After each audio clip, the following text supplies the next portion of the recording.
बिस्मिल्लाहिर्रहमानिर्रहीम। अस्सलाम वालेकुम। आज पाकिस्तान की तारीख का एक मुनफरिद इवेंट, मुनफरिद मनाजर पाकिस्तान भर में देखने को मिले।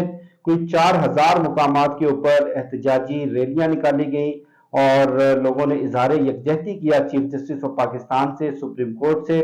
और मुनफरिद इस हवाले से है कि पाकिस्तान की तारीख में सियासी नोयत के एहतजाज, बड़े क्राउड तो देखने को मिलते हैं, बड़े बड़े जलसे भी पाकिस्तान की तारीख में हुए और महंगाई के खिलाफ भी लोग निकलते हैं। लेबर यूनियंस भी अपने प्रोटेस्ट रिकॉर्ड करवाती हैं, तनख्वाहों में इजाफे के लिए लोग एहतजाज के लिए बाहर निकलते हैं। लेकिन पहली मरतबा आइन की सरबुलंदी के लिए चीफ जस्टिस और सुप्रीम कोर्ट ऑफ पाकिस्तान से इजहार यकजहती करने के लिए इतनी बड़ी तादाद में लोग अपने घरों से बाहर आए, अपने एहतजाज रिकॉर्ड करवाए। उनमें 90 साल के बुजुर्ग भी शामिल थे।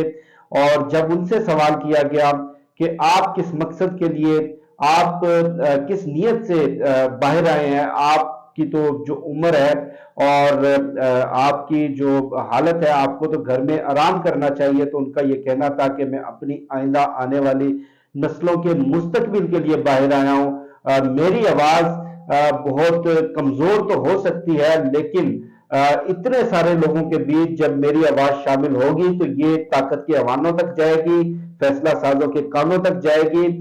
शायद के कहीं कोई सेंसिबल सोच प्रिवेल कर जाए, शायद के कहीं किसी को ख्याल आ जाए।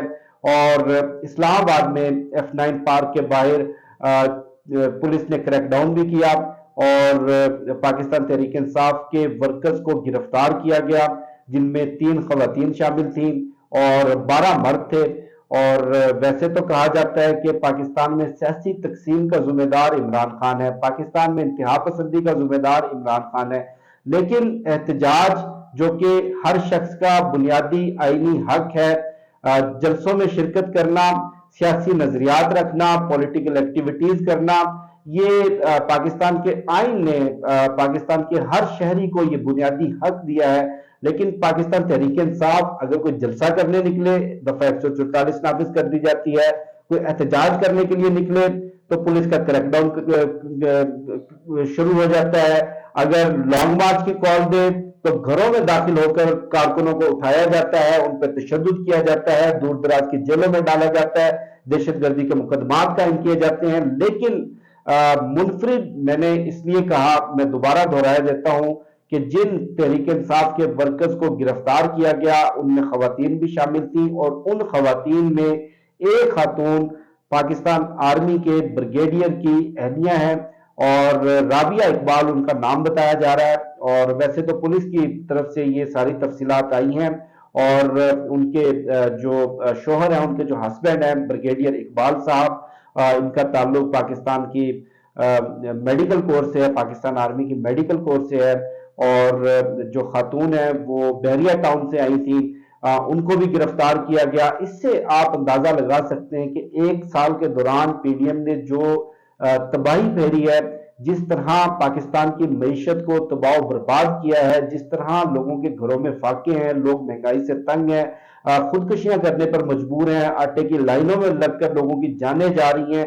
तो इनके खिलाफ नफरत, इनके खिलाफ अवामी रद्द-ए-अमल, इनके खिलाफ जो अवाम के दिलों में गुस्सा है वो इस हद तक बढ़ चुका है कि कोई भी इदारा या कहने के पाकिस्तान का कोई भी तबका, चाहे वो मिडिल क्लास से हो, चाहे वो लोअर मिडिल क्लास से हो, चाहे वो अपर मिडिल क्लास से हो, वो इससे महफूज नहीं है।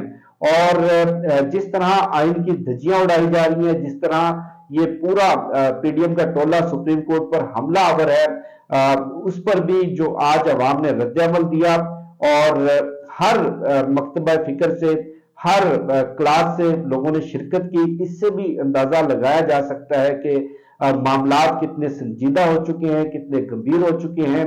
और इस वक्त मामलात, इसमें कोई शक नहीं है कि पॉइंट ऑफ नो रिटर्न पर हैं।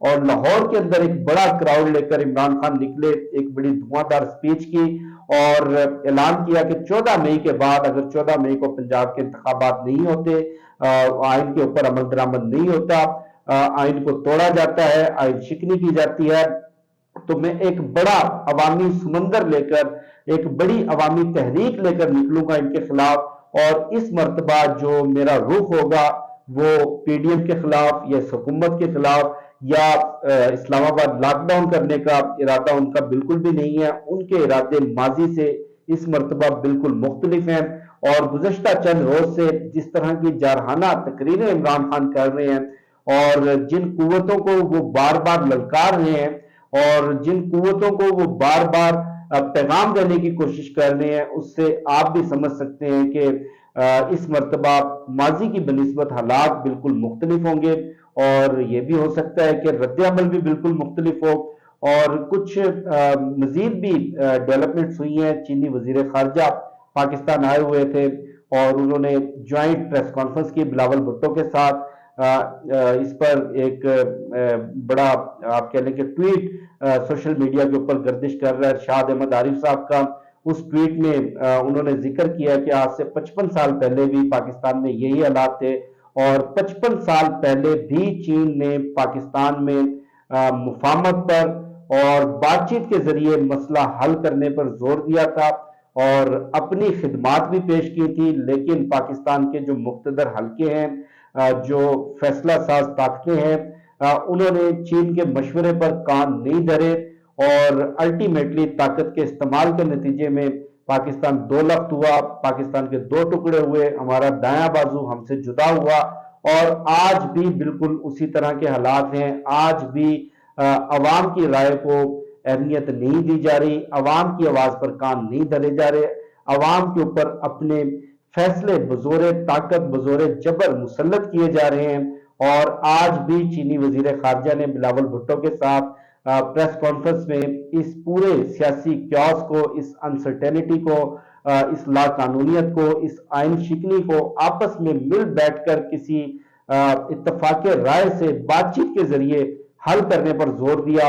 لیکن لگتا نہیں ہے کہ جو پاکستان کے مقتدر ادارے ہیں، جو پاکستان کے فیصلہ ساز ادارے ہیں، جن کے پاس طاقت ہے، جن کے پاس اختیارات ہیں، جو اس پورے ہائیبرڈ نظام کو چلا رہے ہیں، جو اس پورے ہائیبرڈ نظام کو، اس چوروں کے ٹولے کو لے کر آئے ہیں جنہوں نے 23 کروڑ لوگوں پر مسلط کیا ہے، وہ عوام کی رائے کو کوئی اہمیت دیں گے، عوامی جذبات کو کوئی اہمیت دیں گے، اور پاکستان کو اس انسرٹینٹی سے، اس بحران سے، اس کرائسس سے وہ نکالنے کے لیے کچھ سنجیدہ کوشش کریں گے. اور اب تو اس اندرونی خلفشار اور اس اندرونی بحران کے نتائج پاکستان کی خارجہ پالیسی پر بھی آنے لگے ہیں. جس طرح بلاول بھٹو کو بھارت میں انسلٹ کیا گیا، جس طرح پاکستان کو ٹریٹ کیا گیا، جس طرح پاکستان کی بے عزتی کی گئی، اس سے آپ اندازہ لگا سکتے ہیں کہ بھارت کو بھی اندازہ تھا کہ ایک ایسا ملک، ایک ایسی ریاست جو بھیک کا ٹوکرا لے کر، جو بھیک کا کٹورا لے کر پوری دنیا میں مانگتی پھر رہی ہے، پوری دنیا کے سامنے جس نے جھولی پھیلائی ہوئی ہے، جس کے اپنے اندرونی حالات اتنے خراب ہیں کہ لوگ 2 وقت کی روٹی کے لیے، آٹے کے لیے لائنوں میں لگ کر اپنی جانیں دے رہے ہیں. جہاں پر سیلاب نے پاکستان کی معیشت کی، پورے انفراسٹرکچر کی کمر توڑ دی ہے. آج بھی 4 کروڑ لوگ کھلے آسمان کے نیچے بغیر چھت کے بالکل لاوارثوں کی طرح پڑے ہوئے ہیں. اس ملک کے ساتھ کس منہ سے برابری کی سطح پر بات کی جائے؟ ایسا شاید بھارتی اپنے آپ کو یا کہہ لیں کہ پاکستان کو اس قابل نہیں سمجھتے کہ وہ بھارت کے برابر اور ایکول لیول کے اوپر پاکستان سے بات چیت کریں. بہرحال یہ کچھ چیزیں جو کہ آج سامنے آئیں، اور اس سے اندازہ لگایا جا سکتا ہے کہ لوگوں کے جذبات کیا ہیں، لوگوں کے احساسات کیا ہیں، ان کے خلاف کتنی نفرت ہے اور کس حد تک لوگ جانے کو تیار ہیں. مجھے شفقت علی کو دیجیے اجازت، انشاءاللہ آپ سے پھر نیکسٹ ویڈیو میں ملاقات ہوگی. پاکستان زندہ باد.